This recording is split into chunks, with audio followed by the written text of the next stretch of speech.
The suspect from the deadly Abbotsford shooting is in custody and has been charged with first-degree murder.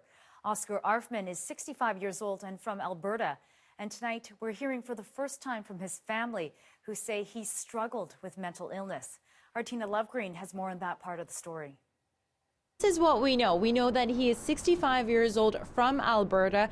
Investigators say he doesn't have a valid driver's license, nor does he have a valid firearms license. His firearms license expired in 2015. We also know that he doesn't have a criminal record here in BC.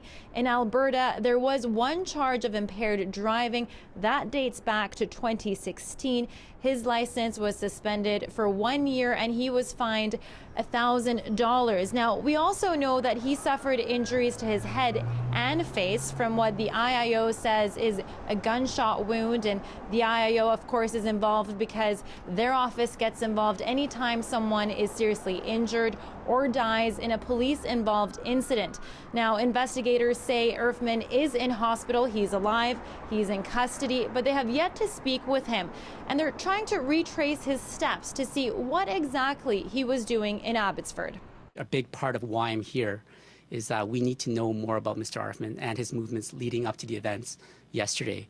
So any friends, any associates that are watching this right now, if you knew Mr. Arfmann, please come forward and speak with our investigators. Now, I also spoke to his family in Alberta. They say he suffers from mental health issues. They say that his wife passed away in 2013, and ever since her death, he's never been the same. They say family members tried to get him help, but that he refused to go to a doctor.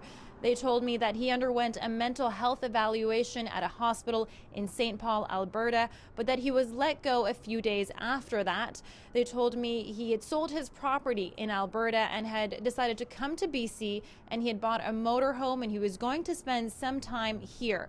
But other than that, they didn't say much else, so still so many questions that remain unanswered. Tina Lovegreen, CBC News, Vancouver.